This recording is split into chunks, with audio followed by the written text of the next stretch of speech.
Oiê, pode olhar. Eu sou Ayrton Marques e estou de volta para mais um episódio do videocast de entrevistas do Olhar Direto. E hoje, o nosso papo reto e direto é com o nutricionista Ricardo Durante.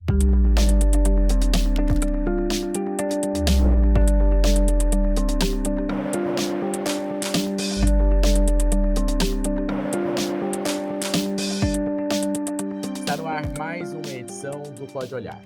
Aqui, a gente recebe quem faz a diferença no cenário político, jurídico e da saúde de Mato Grosso. Hoje, a nossa conversa é com um convidado que provoca reflexões importantes sobre como e por que a gente come.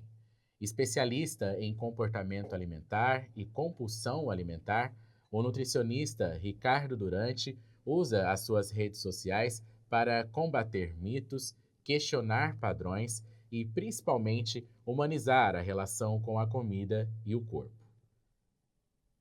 Neste papo, vamos falar sobre corpo, dieta, Ozempic, influências de emagrecimento, compulsão, pressão estética e o eterno ciclo de culpa e tentativa de recomeçar na segunda-feira. Prepare-se para rever conceitos, rir de algumas verdades doloridas e refletir profundamente sobre aquilo que está no seu prato e na sua cabeça. E para essa conversa, eu conto com a ajuda da minha amiga Bruna Barbosa, que escreve para o Olhar Conceito. Bruna, muito obrigado por ter aceitado novamente o convite do Pode Olhar e seja bem-vinda. Obrigada, Ayrton. Tamo junto. Ricardo, muito obrigado também. Eu que agradeço. Seja bem-vindo ao Pode Olhar, é um prazer ter você aqui. Eu já te sigo já há algum tempo nas redes sociais, a gente já acompanha aí o seu trabalho. Então, seja bem-vindo, muito obrigado. Obrigado pelo convite do pessoal. E você sabe, além do YouTube, onde você nos assiste, este episódio está disponível na íntegra e em formato de áudio, também nas principais plataformas de podcast. Então é só pesquisar Pode Olhar no Spotify, no Deezer e no Apple Podcast. E bora ser um seguidor fiel do nosso videocast aqui no YouTube.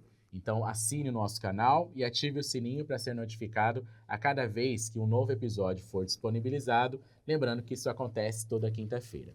E se você quer saber informações dos bastidores, ver como são feitas as nossas gravações, segue a gente nas redes sociais, em qualquer uma delas é só pesquisar @olhardiretoOficial. Ricardo, como que foi a escolha pela nutrição e, mais especificamente, por que você se decidiu pela especialização em comportamento alimentar, em compulsão alimentar? Eu acho que boa parte da forma como eu trabalho hoje veio por conta da minha própria história, da minha própria dificuldade que eu já tive com o corpo e com comida, né?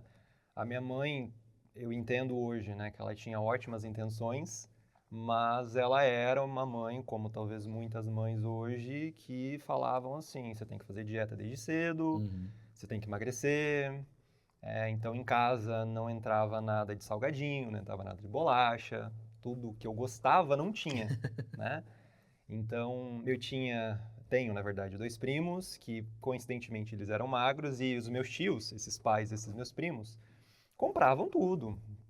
Comprava paçoquinha, comprava sorvete, hot pocket, refrigerante, tudo que não tinha em casa, tinha na casa desses meus primos. Então, quando eu ia na casa desses meus primos, eu não sabia que era compulsão, né? Depois que eu comecei a estudar um pouco mais sobre o comportamento e transtornos alimentares, eu falei, caraca, peraí, isso aqui sou eu, né?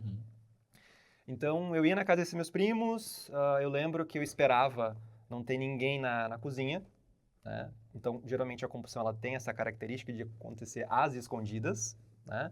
Tem até um prazer maior, às vezes, nisso, né?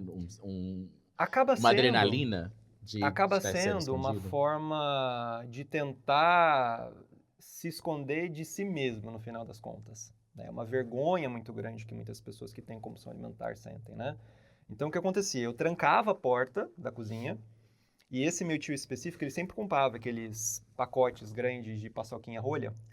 Eu literalmente comia tranquilamente umas 30, 40 paçoquinhas que eu socava a paçoquinha na minha boca. Não era um ato de, que delícia, tô sentindo esse docinho. Não, era literalmente um desespero que eu tenho que aproveitar o máximo que eu puder, porque depois eu vou ter que voltar para a restrição que era voltar para minha realidade de casa, né?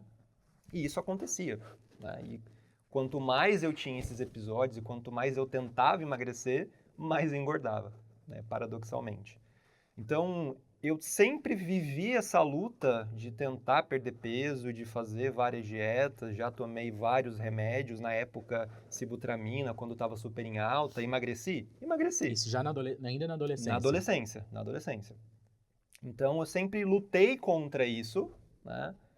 E aí chega na época de você fazer a faculdade, e aí o que você vai fazer da vida, né? Os meus pais empreendedores, no início eu tinha pensado e de fato escolhi primeiro pela contabilidade, que era a lacuna que faltava ali para a empresa dos meus pais, mas eu notei que não, isso aqui não tem nada a ver comigo. Eu fiz inclusive 2 anos e meio na UFMT, um pouco de contabilidade, só que na própria faculdade eu falei, puxa, não tem nada a ver comigo. O que eu estou fazendo aqui? Era uma tortura toda vez que eu tinha que ir para a faculdade, né?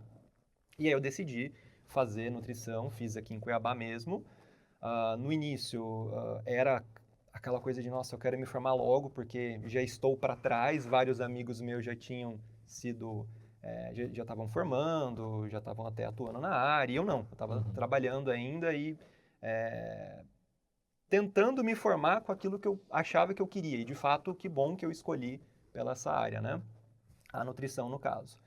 Me formei.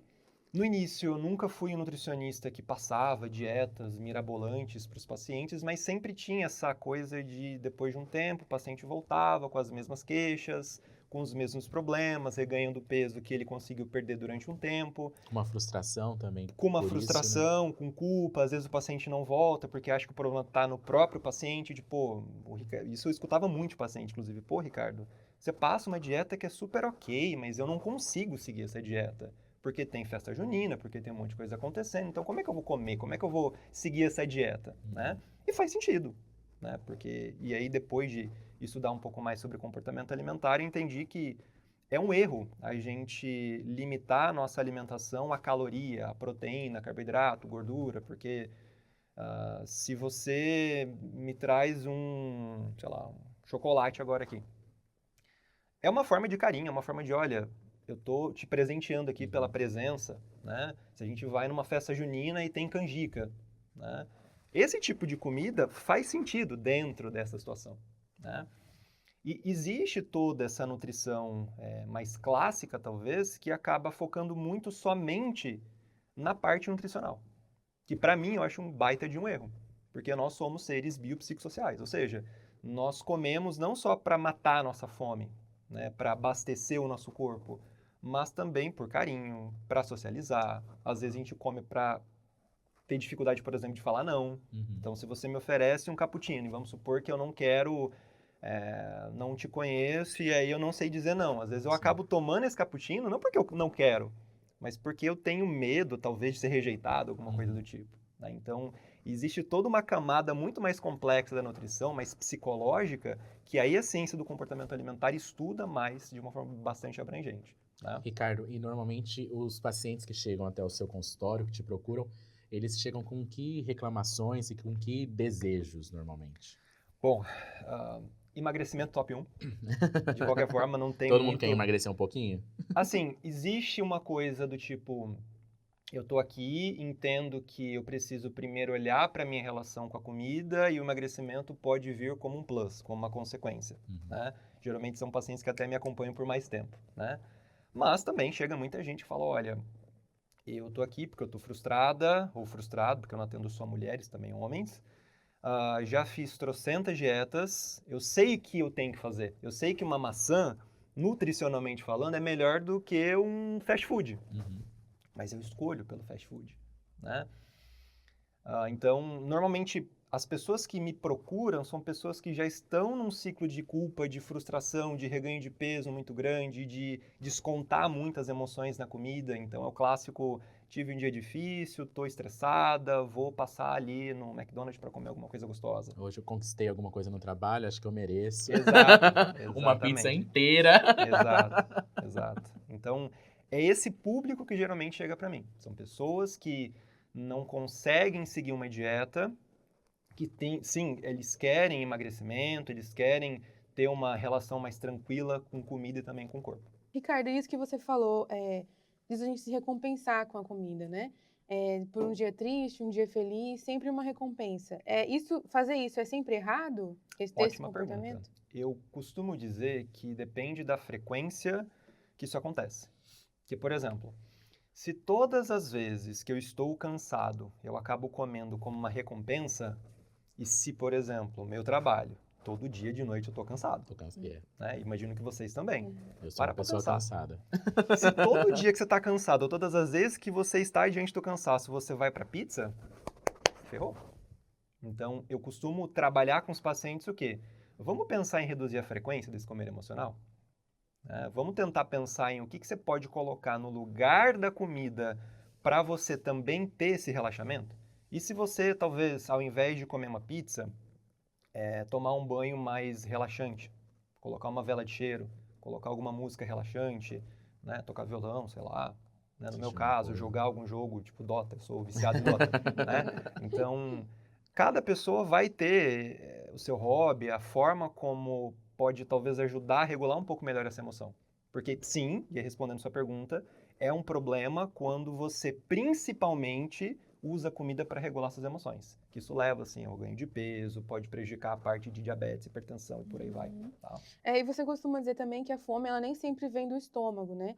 Que tipo de vazio, assim, você vê que as pessoas tentam preencher com a comida? Eu costumo falar assim, ó, se a gente usa o termo fome, só existe uma fome, fome física. Né? Que é, por exemplo, quando a barriga ronca, quando o estômago fica vazio, quando eu começo a pensar em comida, quando o meu corpo começa a falar, ei, a gente está precisando de energia, está precisando de proteína, vitaminas, etc. Tá? Então, se a gente fala de fome, é somente essa fome. Só que nós não comemos apenas para matar nossa fome. A gente come para socializar, a gente come para descontar as emoções da comida, né? A gente come porque, sei lá, minha avó, ela em casa, por exemplo, todo final de semana ela tem o costume de fazer um pão que ela mesma faz e entrega para todos os netos, os filhos. Então, às vezes eu quero comer esse pão quentinho com um pouco Como de não acusar, manteiga, né? Não tem como. porque eu tô afim de comer, por vontade genuína mesmo, né? Eu, Ricardo, eu adoro gelato, ainda mais Cuiabá, combina demais, né? Todo final de semana eu vou lá no shopping estação para tomar meu gelatinho na paz de pistache que eu amo. Então, eu acabo consumindo esse sorvete com a minha namorada, é uma coisa que eu gosto, então a gente come por diversos motivos e até uma das pautas que eu trabalho muito com os pacientes. A gente tem que começar a sair do piloto automático para entender por que a gente come. Eu vejo que as pessoas focam muito no ok quanto se come. Eu sempre falo assim, isso é importante? Sim, é. Só que não é o principal ponto que a gente tem que focar. É mais significativo a gente começar a trabalhar por que e como você come do que propriamente eu devo ou não devo comer determinados alimentos. E aquilo que você falou da questão de caloria, a gente vê muito na internet hoje, que eu acho é um tipo de vídeo que ele continua aparecendo pra mim, mas eu não gosto, que é tipo assim, Algoritmo te você sabotando. poderia comer um bombom, mas com as calorias desse bombom, você comeria uma caixa de morango. Mas às vezes a pessoa não quer comer uma caixa de morango, ela quer comer um bombom. E a gente tem visto isso crescer muito assim, né? E dá uma bagunçada na cabeça, né? Você ficar Com acompanhando certeza. esse tipo de conteúdo. Com certeza. Tem até alguns memes que eu acho sensacional. Aquela pessoa pega lá, sei lá, hambúrguer, batata frita, 1000 calorias. Aí outro 0 calorias, cigarro e etc, etc. Gente, Eu vi esse se a essa gente só semana. vai nessa linha da caloria, teoricamente, então é só fumar. A gente tá falando então que é saudável fumar? Não, pelo amor de Deus. Né? Vai ficar magro. Vai ficar magro, só que você vai ficar doente, você vai morrer. Então, eu não acho, e aí volta para a fala que eu trouxe, né, da gente tentar, principalmente, sair dessa linha muito limitada de olhar para a comida como se fosse um somatório de calorias. Então, olha para essa xícara aqui, vamos supor que tenha leite. Isso aqui tem 67 calorias. Na minha visão, eu acho isso muito limitado. E é como você falou, às vezes a pessoa já está há um tempo querendo tomar o gelato lá de pistache. Aí eu descubro que tem, sei lá, não sei, tá, gente, 300 calorias. Ai, nossa, mas com essas 300 calorias eu poderia colocar 5 quilos de melancia para dentro do meu corpo. Mas eu não quero comer 5 quilos de melancia, gente. Eu acho que é muito raso essa visão calórica, não que ela seja inútil, isso pode ajudar algumas pessoas a terem mais percepção das escolhas delas, mas comida não é só isso. A gente tem que pensar no contexto, né? É o que eu Fica falo. muito radical, né? Fica muito radical. Eu sempre faço essa pergunta para os pacientes. Falo assim, ó, eu tenho aqui na minha mão 2 alimentos, maçã orgânica e bolo de chocolate. Qual que é a escolha mais saudável? Geralmente as pacientes riem e falam, só de sacanagem, né? Porque claro que é maçã orgânica, Ricardo. Eu falo, sim, você tem razão se você está olhando somente para a parte nutricional. Só que se, por exemplo, hoje é meu aniversário, não é, mas vamos supor que seja. E aí estamos cantando parabéns. Será que faz sentido a gente empilhar várias maçãs orgânicas para cantar parabéns? É isso que eu falo quando a comida ela tem uma função além das calorias. Aquele bolo de chocolate, primeiro, não vai deixar ninguém diabético. Ninguém se torna diabético porque comeu uma fatia de bolo no aniversário. A menos que, sei lá, a pessoa tenha aniversário todo santo dia, tudo bem. Trabalha numa empresa exatamente, de milhões. né? E provavelmente essas pessoas que trabalham nessas empresas nem querem comer bolo. Se for parar para conversar com essa galera, geralmente é isso. Eu já conversei com algumas pacientes que fazem, por exemplo, trufas. Eu até pergunto, e aí, você come trufa todo dia? Ricardo, eu não tenho nem vontade, enjoa, cansa. Eu já trabalhei no McDonald's, fritando batata há alguns anos, sem entrar no McDonald's. Pois é. Então, é o que eu falo, né? Que pode parecer meio paradoxal. Quando você tem acesso, aquele alimento se torna rotineiro. Ele fica... É só uma batata frita. Não é, é gostoso, mas... Vamos comer um pedacinho de bolo quando estiver aqui na sem culpa. Exato. Ricardo, você até falou sobre a sua experiência pessoal, né, com a compulsão alimentar, mas eu gostaria que você falasse o que é realmente a compulsão alimentar e por que muita gente acha que tem sem ter a compulsão alimentar. Essa pergunta é muito boa, porque muita gente se autodiagnostica com compulsão quando não se tem compulsão. Só para vocês terem ideia de prevalência, tá?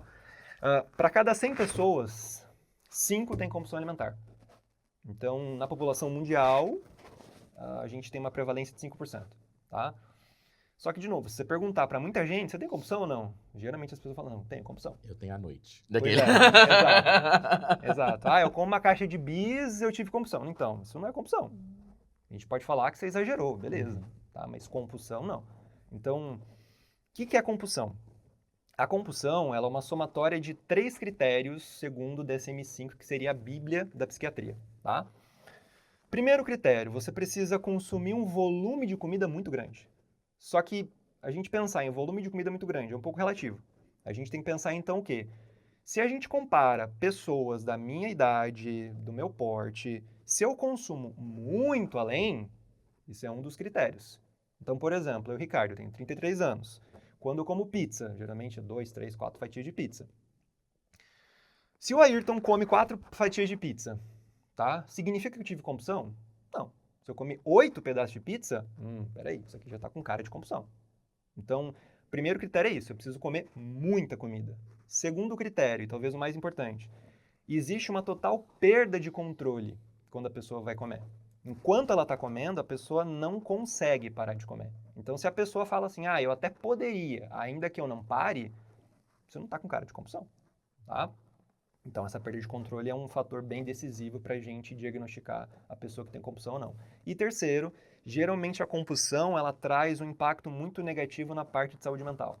A pessoa se sente extremamente culpada, extremamente frustrada. A pessoa se sente assim, o cocô do cavalo do bandido, e geralmente é feito às escondidas. Então, só para vocês terem ideia de um exemplo de uma paciente, que eu gosto de pegar exemplos bem extremos para a pessoa ficar bem desenhada.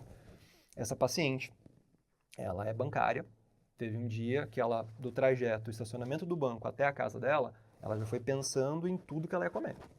Isso, inclusive, é até uma das coisas comuns que acontecem na compulsão. Ela chegou em casa, ela mora sozinha, ela abriu a geladeira estava farta de comida, ela literalmente comeu tudo, item por item, não bastando, ela foi no lixo e comeu o que estava no lixo. Então, veja, para a pessoa comer comida do lixo, você concorda que a pessoa tem uma total perda de controle? Uma pessoa, entre aspas, sã consciência, não faria isso. Só que ela fez, depois ela se sentiu assim, a pior pessoa do universo. Mas por que ela fez isso? Porque ela teve um dia exaustivo, super estressada. Então ela usou a comida para tentar afogar o que ela estava sentindo do ponto de vista emocional, né? Então, compulsão é isso. Exagero é quando você passa um pouco da saciedade. Então, hoje a gente vai numa festa junina, vai ter muita comida gostosa, né? Beleza, tudo bem você comer um pouco mais. Eu até costumo dizer que eu trabalho, né, com a parte de ajudar o paciente a comer de acordo com fome e saciedade. Eu sempre falo assim, não leve essa alimentação tua de uma forma muito rígida para você achar que é errado você exagerar, porque a gente vai exagerar de vez em quando, é normal, isso é humano. Acho que talvez as redes sociais trazem essa ideia muito radicalizada de que você sempre tem que ser aquela pessoa super controlada, que você sempre tem que parar de comer quando você está saciado, e na verdade não.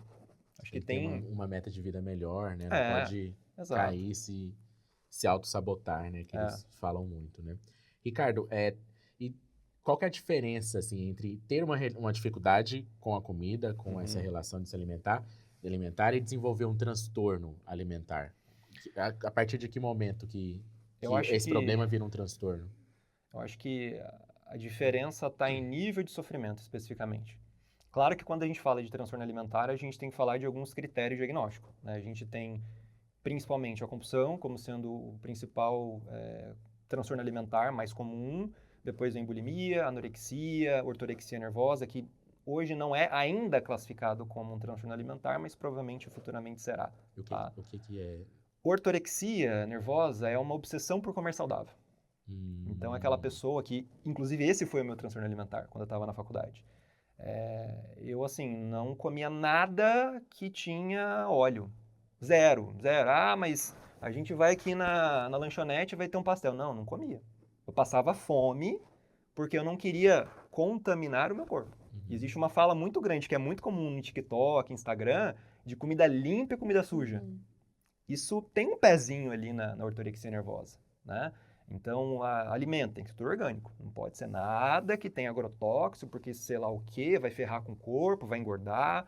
Então, na ortorexia especificamente, não é necessariamente uma preocupação estética. É uma preocupação exacerbada com saúde. É uma busca doentia por ser saudável, vamos colocar assim. E eu fico pensando com você falando assim, normalmente essas pacientes, essas pessoas, elas têm noção disso, de que elas estão precisando de ajuda, ou é normalmente um familiar, um amigo que chega e fala e que leva essa pessoa para um profissional, para um nutricionista, para um psicólogo, um psiquiatra? Como que é essa relação também até elas identificarem que tem esse transtorno? Tem os dois. Tem pessoas que têm a consciência, e até eu costumo dizer que o tratamento tende a ser mais fácil quando a pessoa já sabe, né? Mas também tem muita gente que está lá, especialmente anorexia nervosa, né? A paciente fala assim, eu tô aqui porque minha mãe tá enchendo meu saco, porque, nossa, as pessoas ficam de cri-cri, eu tô gorda, e nitidamente a pessoa tá muito magra, só que, inclusive, que é um dos critérios da anorexia, uma distorção de imagem corporal muito grande, a pessoa não se enxerga do real tamanho que ela ou ele tem, né?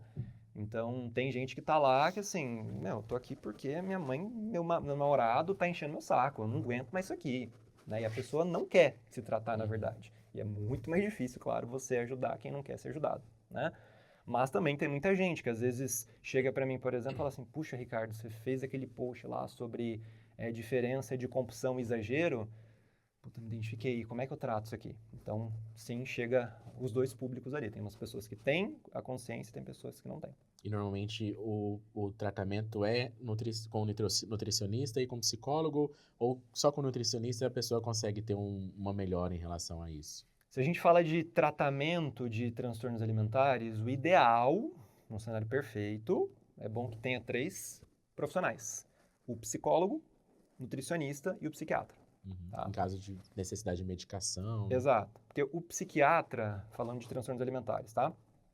Ele vai tratar não o transtorno, até porque não tem remédio para transtorno. Tem remédio para ansiedade, que é o que geralmente esses pacientes têm, né? Geralmente, o transtorno alimentar, a pessoa não vai só ter o transtorno alimentar. Vai ser um transtorno de ansiedade generalizada com compulsão.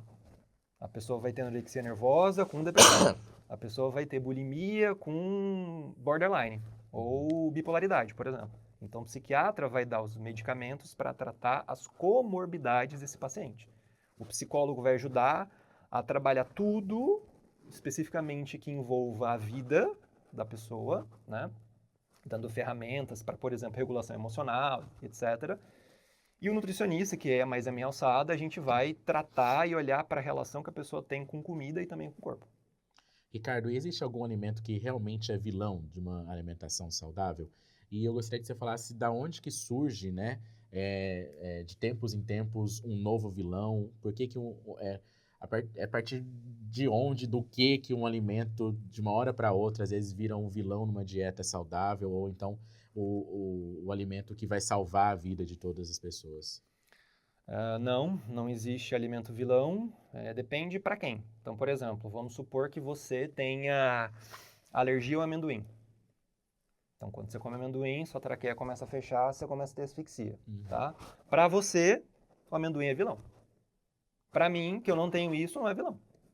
Então, eu sempre falo assim, ó, você só tem que tirar alguma coisa da tua alimentação desde que você tenha alguma justificativa clínica para isso. A pessoa que tem intolerância à lactose, essa pessoa não vai, ou pelo menos não deveria, se a pessoa teimosa de, meu corpo que lute, não façam isso. Você que vai lutar no final das contas.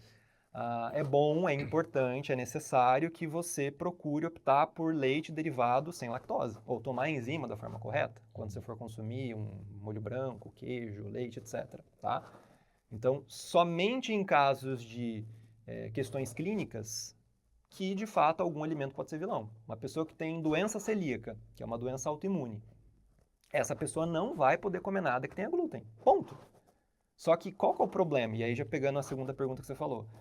Muita gente acaba pegando alguns estudos científicos e deturpando, exagerando e falando assim, ó, tá vendo aqui, ó, esse estudo tá dizendo que o glúten faz mal, que causa câncer, etc. Só que essa pessoa não fala, ou pelo menos camufla, que a população estudada nesse estudo foi pessoas com doença celíaca. Então é óbvio que vai fazer mal para essa pessoa, mas não para você que é saudável. Inclusive tem estudos, para quem não sabe, que consumir glúten, se você não tem nenhuma questão clínica, não tem nenhum problema. Então a gente não precisa cortar nada. É igual o leite, né? É igual leite leite. também é muito... Que hoje, colocado nossa, como vilão, inflamatório, nossa, gente, pelo amor de Deus. Eu não vivo sem leite, pelo amor de Eu Deus. também não. Eu também não. Um leitinho à tarde, um leitinho à noite. Então, acho que assim, esses mitos da alimentação normalmente surgem como uma necessidade de criar terror na cabeça das pessoas. Para mim, eu acho que é a única justificativa mais plausível. Porque, vamos ser sinceros, é muito mais chamativo a gente fazer uma chamada lá no Instagram. Você deve cortar esses 5 alimentos veneno. Cara, as pessoas vão querer, meu Deus, eu preciso saber que alimento que é esse. Agora, se eu falar bem do leite, 2.000 alcance, o outro 150.000 de alcance. É uma evolução daquelas teorias de vó, né? De que não pode tomar leite com manga. Inclusive, saudade dessa época, porque lá tinha pouco terrorismo, né? Eu costumo até brincar com o paciente. Falo, olha, eu tenho tanta saudade daquela época que a gente tinha a preocupação de comer uma goiaba se tinha o bichinho da goiaba ali. Hoje você tem que pensar na frutose, não sei o que. Gente, é só fruta, cara. Come a fruta só em paz, pelo amor de Deus. Ricardo, e é possível a gente fazer as pazes com a comida e ainda assim conseguir emagrecer? É possível. Não dá pra gente prometer que a pessoa vai ter o corpo que ela quer. Até porque nós vivemos numa cultura que endossa muito a magreza, né? Eu acho que a cultura que nós vivemos hoje, ela idolatra muito o corpo magro, né? E associa muito ser magra com ser saudável, ser bonita, ser disciplinada. E é o que eu falo, gente. Então quer dizer que não existem pessoas gordas que são disciplinadas? Eu conheço, não sei se vocês conhecem, pessoas gordas que são bem disciplinadas. Eu tô tentando ser disciplinado. Ele tá conseguindo, ele é bem disciplinado. Então, eu acho que é possível, sim, a gente conseguir melhorar nossa relação com comida. E é o que eu falo, às vezes o corpo que você quer não é para ser seu. Eu sei que isso dói, porque a gente tem essa ideia de que o nosso corpo é massinha de modelar, né? E não, se eu quero, Ricardo, que inclusive foi a luta da minha vida, eu queria um corpo que não era meu. Só que eu sempre tive uma estrutura maior. Então, eu preciso levar em consideração como é que está a minha vida, como é que é o meu potencial genético, como é que está a minha alimentação, né? O que eu estou disposto a fazer para isso de fato acontecer sem ferrar com a minha saúde. Porque é o que eu falo para os pacientes. Não adianta você querer um corpo que você vai ter que ficar paranoica com comida, viver em função escrava de um corpo que não vai ser compatível com a sua realidade. Porque talvez o corpo que você quer você vai ter que deixar de ir em festa junina, você vai ter que deixar de ter convívio social, você vai ter que viver em função de marmita, com batata doce, frango, brócolis e fazendo jejum e um monte de coisa que, no E de final das tempos em contas... tempos, essa obsessão pela magreza, ela volta mais forte, né? Eu sinto que agora ela voltou bem forte, de ser Sim. magra mesmo. Total, total. E é cíclico isso, né? Vai Uhum. ter uma hora que o corpo muito magro vai ser o ideal, né? Às vezes vai ser um pouco mais o corpo cavalona, o corpo Mewtwo, que eu vi lá nas redes sociais, Eu descobri o né? que era isso esses Pois dias. é, pois é. Então, o tempo todo tá mudando o padrão, né? E pelo menos a percepção que eu tenho, tá cada vez mais difícil de você conseguir chegar a ter esse corpo tido como ideal. Ricardo, e você acha que é possível a gente deixar de ter o corpo como uma única medida de sucesso e de autoestima? E como conseguir isso, tirar esse ideal, né? De que eu só vou ter sucesso, eu só vou ser feliz, vou ser bem-sucedido, não só por conta do meu trabalho, não só por causa da minha família, mas também porque eu tenho um shape top, um corpo dentro Sim. do padrão que eu idealizei ali. Eu acho que sim, é um baita desafio, né? Porque, de novo, acho que o ambiente que a gente vive colabora muito para a gente supervalorizar a estética. E veja, eu não sou contra a estética, eu não sou contra tratamentos estéticos, não é isso. A questão é quando você limita a tua autoestima. E o que é autoestima? É a tua percepção de valor. Então, se eu acho que eu vou ser apenas valorizada quando eu tiver um corpo magro, ferrou. Porque e se você não tiver um corpo magro? Só que, ao mesmo tempo, que é o que eu falo, você precisa, primeiro, se possível, melhorar o ambiente que você vive. Então, se você vive num ambiente que as pessoas só falem sobre dieta, ter um corpo magro, magreza extrema, etc., vai ser ainda mais difícil você conseguir fazer as pazes com o seu corpo e desassociar a autoestima de corpo excessivamente magro, né? Eu sempre falo para as pessoas assim, quem é você se o corpo não fosse uma questão para você? E se o mundo fosse cego? E aí? O que você tem para oferecer? Que eu, pelo menos eu gosto de pensar o seguinte, quando a gente tá num funerário, né, no funeral, as pessoas estão ali, ninguém olha para essa pessoa e fala, nossa, ela tinha 7% de gordura corporal. Não, você vai lembrar de quem essa pessoa foi. O que ela fez para você, O como era a momento que viveu, relação, né? as experiências que teve com essa pessoa, né? Então, por isso que eu brinco com os pacientes e falo assim, olha, eu não quero no meu jazigo estar escrito lá 10% de gordura corporal. Eu quero deixar para as pessoas quem eu fui, as coisas que eu consegui fazer, as coisas que eu consegui ajudar, enfim. Então, eu acho que, respondendo sua pergunta mais diretamente, terapia ajuda muito a conseguir dissociar essa coisa de eu acredito que eu só vou ser valorizada desde que eu tenha um corpo magro. Esse me lembrou muito uma situação infeliz que aconteceu após a morte da Marília Mendonça, Isso. que o Luciano Huck, no programa de homenagem, né, foi lá e lamentou a morte dela no momento que ela tinha conseguido emagrecer, né, digamos assim, conseguido alcançar o que ela tanto tinha buscado, né, durante a vida dela e a carreira dela, né? Então, ela foi valorizada por ter emagrecido ali e ter lamentado depois que ela morreu. Não, e aproveitando só esse gancho, você vai lembrar da Marília Mendonça pelo quê? Eu lembro dela pelas músicas dela. Eu adorava escutar a voz daquela mulher. E isso que eu não sou tão fã de sertanejo, mas ela especificamente, cara, essa mulher canta muito bem, que é isso? E quem ela era também, né? Exato. A forma com que ela se comunicava, as entrevistas dela era muito, muito interessante. Ricardo, como que você avalia o papel dos influencers de emagrecimento nas redes sociais para tudo isso que a gente está falando, né? A gente pode citar um nome aqui mais regional, Mayra Card, tem outros nomes também nacionalmente muito conhecidos, com muitos seguidores, né? E sempre pregando essa transformação milagrosa dos corpos, emagrecimento. Como que você vê a influência desses influencers na vida das pessoas?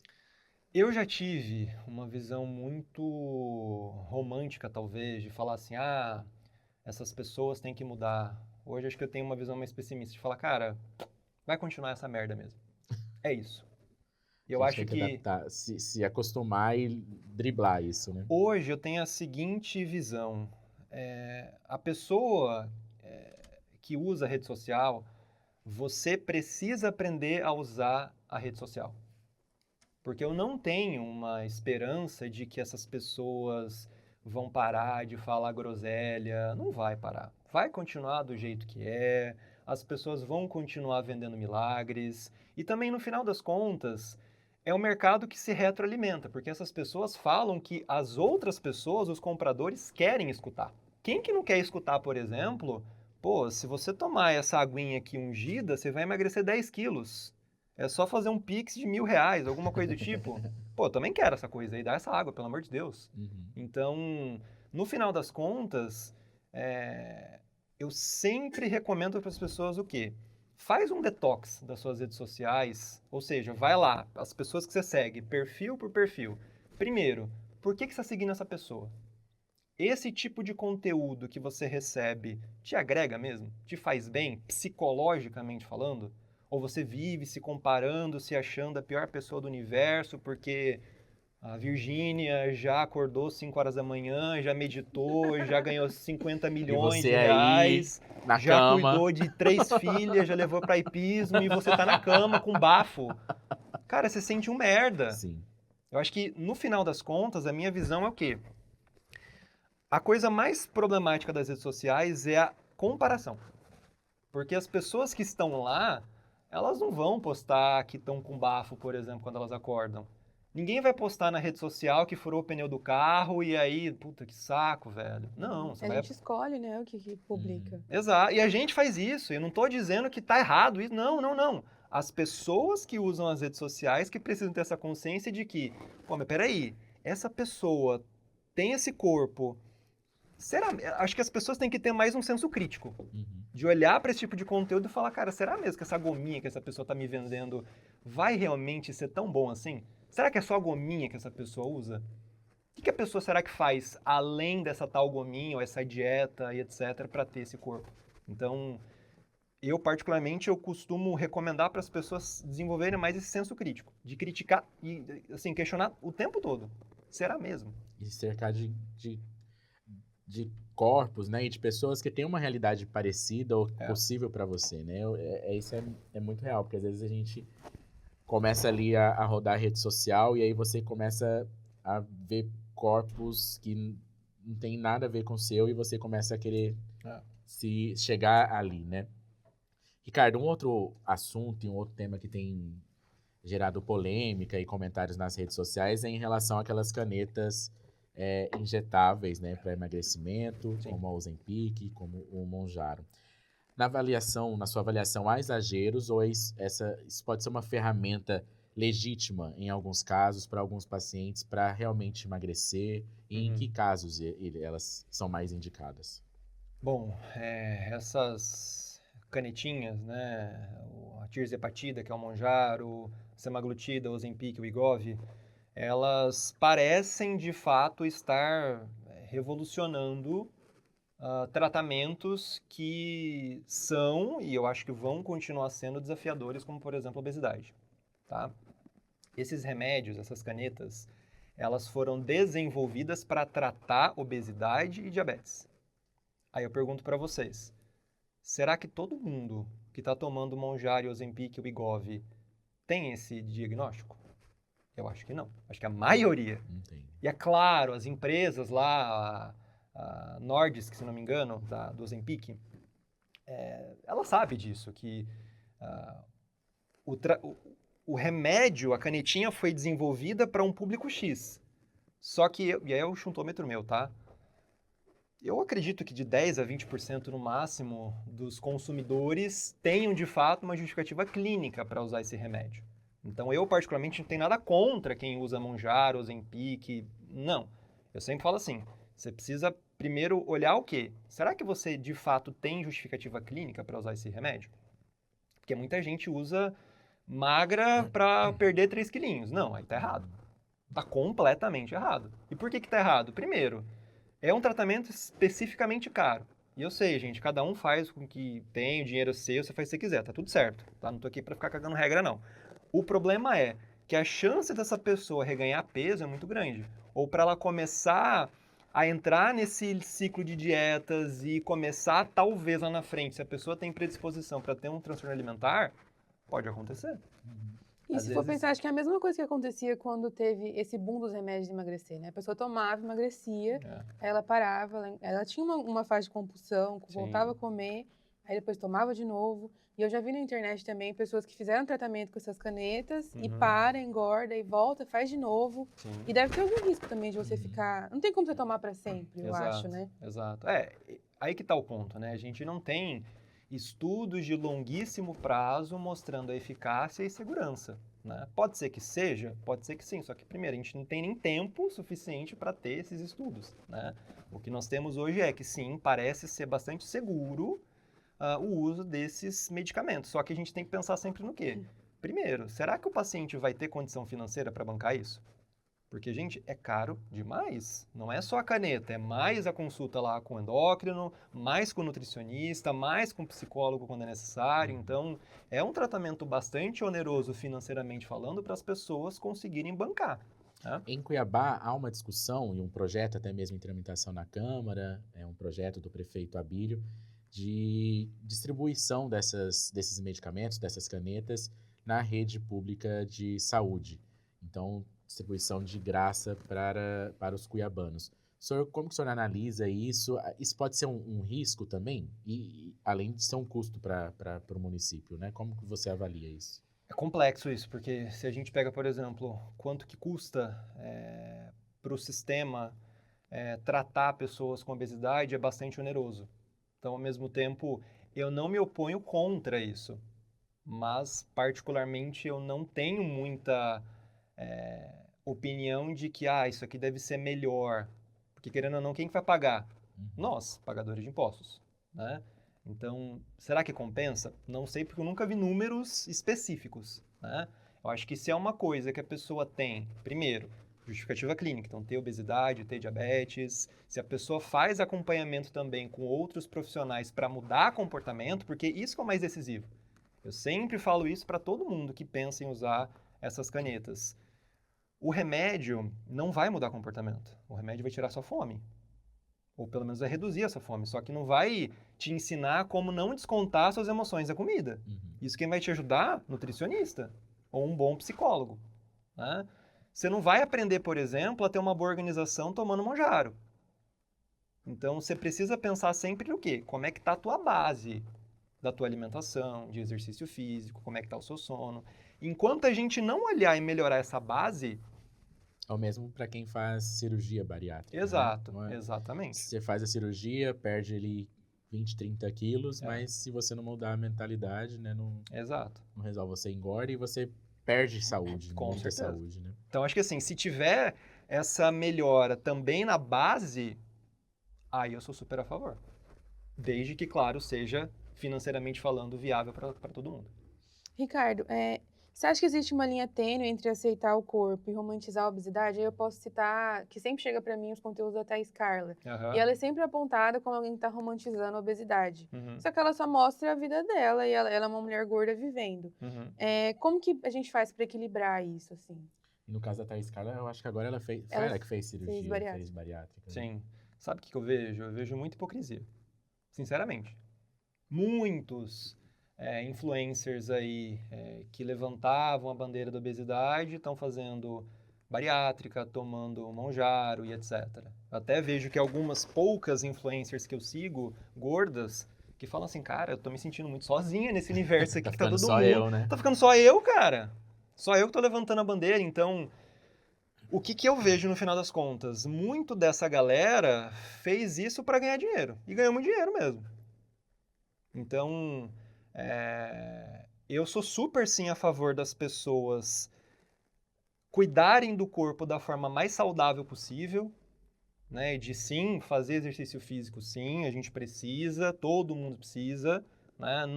É o que eu falo, emagrecimento e exercício físico, eles não deveriam ser uma coisa que sempre está íntimo. Porque vão ter pessoas que vão ter sobrepeso e obesidade que não vai, de novo, ter o corpo magríssimo, magérrimo, né? Agora, se você está seguindo perfis de pessoas, independente se é pessoa gorda ou pessoa magra, que te estimula, que traz para você a importância de se fazer exercício físico e te ajuda de fato, não de uma forma punitiva, como eu vejo muitas pessoas que endossam, inclusive a magreza, fazerem, né? Você comeu uma barrinha de chocolate, você tem que compensar sei lá quantas calorias em Mais 2 20 horas minutos de... na esteira. 20 minutos nada, é 3 horas, né? Então, assim, de novo, tudo depende de como é que a narrativa dessas pessoas trazem, né? E como é que a pessoa que está consumindo esse tipo de conteúdo, como é que a pessoa se sente em relação a isso? Como é que esse tipo de conteúdo faz bem ou não para quem consome? E esses dias eu até vi uma reflexão sobre isso, assim, interessante, porque esses influenciadores que levantaram essa bandeira, né, de se aceitar e que estão fazendo isso agora, que está tendo muito medo de emagrecer, eles estão criando também um problema para quem já seguia eles, de que está se afetando por aquilo ali, né? A pessoa está vendo aquela pessoa que antes falava isso, agora está emagrecendo e está falando de caneta, está falando de caloria. E a pessoa que está seguindo fica um pouco assim também, né? Afetada. Ela que aceitava o corpo e É, se inspirava, agora. agora ela fica, meu Deus, Será que eu vou ter que Exatamente. tomar essa acho que eu vou ter caneta? que seguir isso, porque Exatamente. realmente meu corpo tá errado, né? Exatamente. Por isso que eu falo que, na minha visão, tudo isso não é sobre a narrativa. Para mim é uma questão de onde é que tá ganhando dinheiro. Tá ganhando dinheiro falar sobre isso, levantar essa bandeira? Vamos levantar então. Não tá mais dando tanto dinheiro? Então vamos para outra linha. Na minha visão é isso.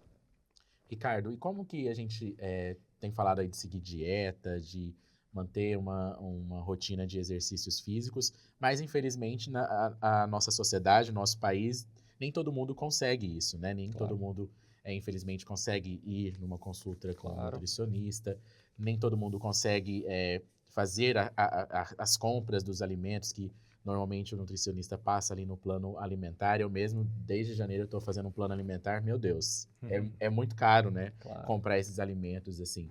E falta de tempo para fazer exercício físico, falta de estrutura também. Às vezes a pessoa não tem dinheiro para pagar uma academia, mesmo que seja uma academia de rede, que é mais barata, né? Como que você vê isso, a realidade dessas pessoas e como que essas pessoas podem, de alguma forma, buscar uma alimentação saudável, ter uma vida saudável e dentro dessa realidade, né? Primeira coisa, não se compare com quem consegue. É a primeira coisa que eu falo, que eu acho que é aí que começa todos os problemas, né? Segundo, faça o teu melhor dentro da tua realidade, né? Se a gente pensa, por exemplo, numa alimentação nutricionalmente saudável, tá? A gente não precisa de comida cara, né? Então, pensando, por exemplo, em partes de fontes proteicas, cara, você não precisa comprar salmão para você conseguir atingir a meta proteica. Se você comprar moela, que é barato, você consegue. Eu não gosto de moela. Vai de peito de frango. Né? Vai de carnes de segunda. Você não precisa comprar filé mignon. Claro, eu adoro filé mignon. Delícia. Amo salmão, inclusive. Mas, de fato, é um pouco mais caro. Né? E eu acho que até o prato brasileiro, o clássico arroz e feijão, nutricionalmente falando, isso é incrível para a gente ter. Né? E aí, por isso que eu costumo recomendar para as pessoas o quê? Vai no básico. Aquilo que os seus bisavós comiam, muito provavelmente faz bem. Então, se você não puder, por exemplo, comer frutas porque tá caro, tudo bem, foca ali em ter arroz, feijão e carne. Se você conseguir colocar ali um pouco de tomate, uma saladinha, excelente. Então, quando eu estou trabalhando com paciente, eu sempre gosto de trazer isso para a pessoa. Talvez a gente não vai conseguir chegar numa alimentação teoricamente perfeita, mas a gente pode fazer bons avanços. Você não consegue, por exemplo, pagar um personal que é caro, numa academia e etc. Será que você não consegue fazer algum exercício na escadaria do seu prédio, por exemplo? E se você aproveitar alguns parques para você fazer algum exercício físico? Tem muito conteúdo hoje gratuito que a gente consegue no YouTube, nas redes sociais. E, de novo, a gente precisa, claro, aprender a fazer esse filtro para não consumir os esgotos que a gente vê ali sendo vinculado nessas redes sociais, né? Então, eu acho que até com inteligência artificial, ChatGPT, muita coisa dá para a gente aproveitar. Ali, né? Dá. Ricardo, a gente já falou sobre alimentos que são considerados vilões, né? Mas eu gostaria de falar especificamente sobre o açúcar, que há muita gente que corta o açúcar, que coloca ele como não pode ser consumido de forma alguma, né? Uhum. Em quais contextos ele precisa ser controlado e é necessário realmente esse controle?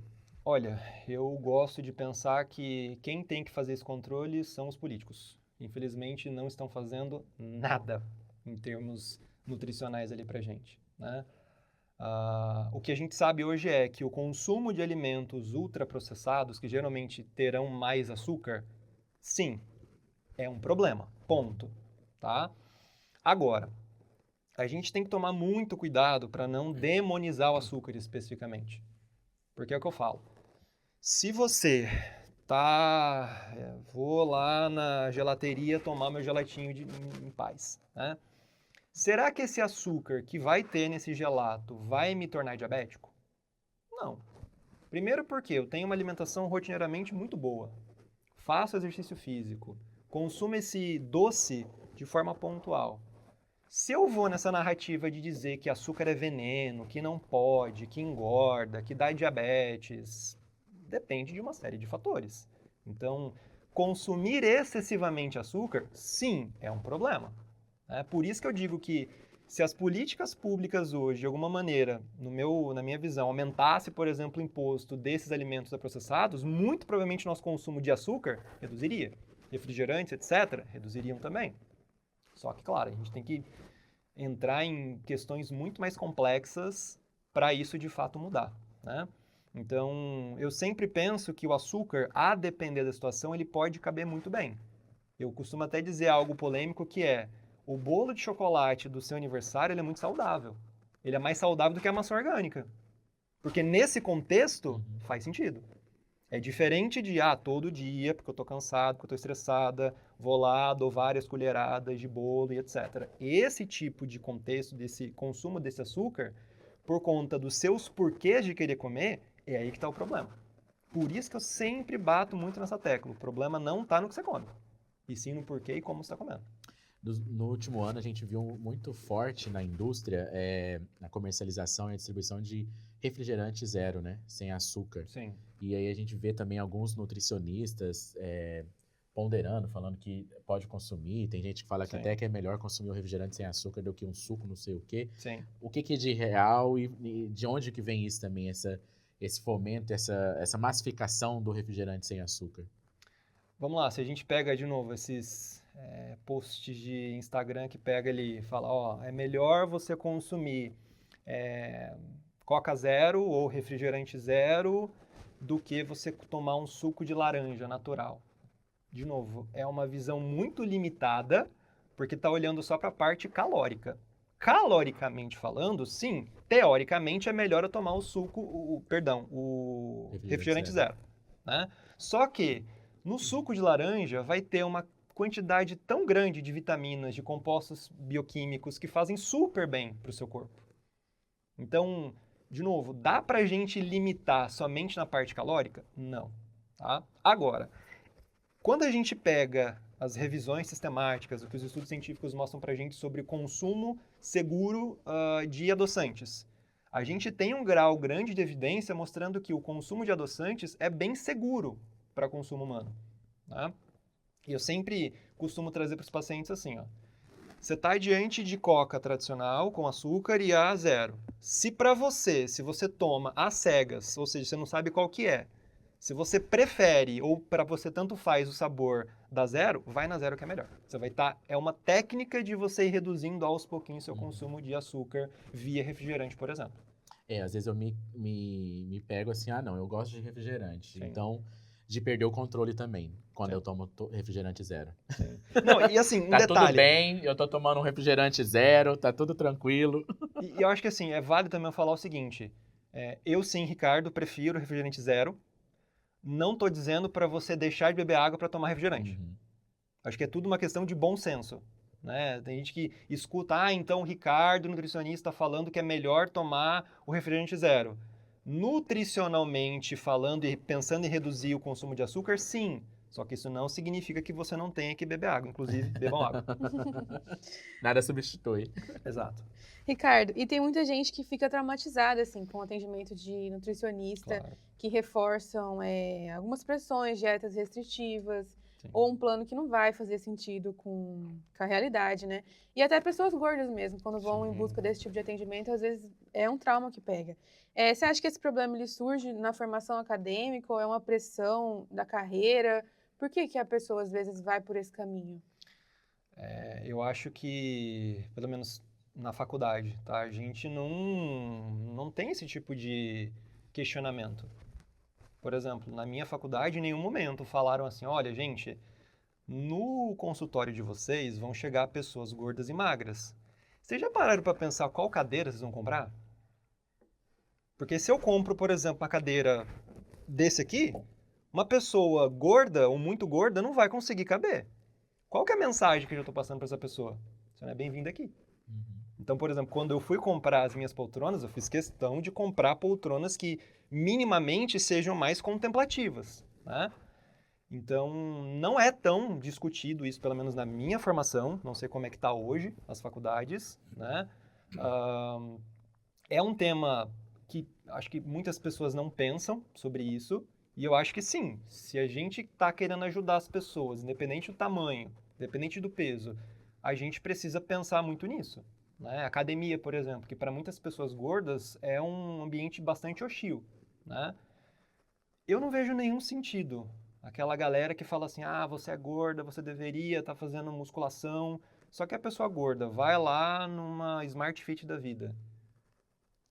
A pessoa escuta, cara, o que você está fazendo aqui, pessoa gorda? Como assim? Fica julgando a pessoa.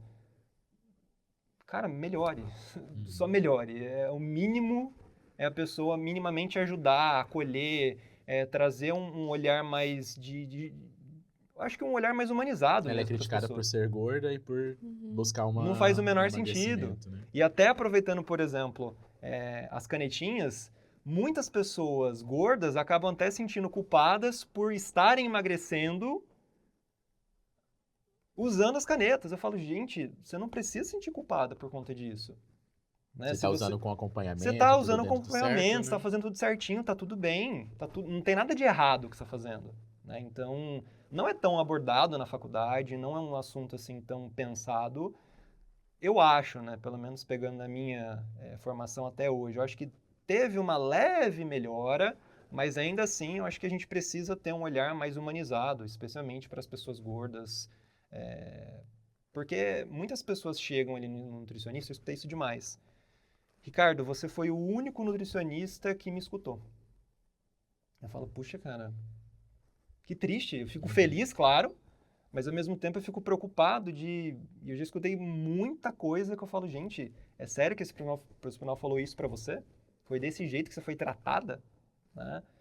Então, se a gente não melhorar o nosso tratamento para ajudar e julgar menos, fica muito difícil de ajudar as pessoas. As minhas primeiras experiências com nutricionista foram bem ruins, assim, de atendimento muito rápido, tipo assim, meia hora do atendimento. Genérico, né? Aí ele, de perguntar, você tem alguma restrição? Você não gosta de alguma coisa? Gosta de alguma coisa? Qual que é o seu objetivo? Tá, então, qual que é o seu e-mail? Vou te mandar um plano alimentar por e-mail. Aí vem aquele monte de receita pronta do Google, de suco verde, não sei o quê, e aí é isso, né? E aí Volta você fala, não gosto de cuscuz, o que vai ter na sua dieta? Café da manhã. Sério, você é surdo, bicho? Você não escutou, não? Cuscuz é difícil pra mim. Tanto que você ficou com uma resistência, né, amigo? De buscar um Isso, eu ficava questionando, pra que eu vou no nutricionista? Trauma. Tipo, claro. Pra que tem a profissão nutricionista, se é isso, né? Não, e assim, gente... Eu sei que eu tenho que comer o arroz, é uma colher e tal, mas e daí, né? E é o que eu falo. Eu entendo quando as pessoas deixam de buscar pelas inúmeras experiências negativas, mas saiba que existe profissional bom aí no mercado. Tem médico bom, pesquisa, tem psicólogo bom, né? Cuidado para você não... Isso acontece, eu acho que muito na terapia, né? Com psicólogos. A pessoa fez 1 ou 2 vezes terapia, fala, esse negócio não funciona, isso aqui não é bom, não. Talvez você não achou o profissional adequado para você. Né? A abordagem para você, exatamente. Ricardo, você tem uma atuação muito forte nas redes sociais, isso já se reflete em seguidores, né? Mas isso também, como que isso reflete na carreira profissional? Você se sente realizado também nisso? Você acredita que seus posts, as suas ideias alcançam mais pessoas e isso tem ajudado muita gente? Eu acho que sim.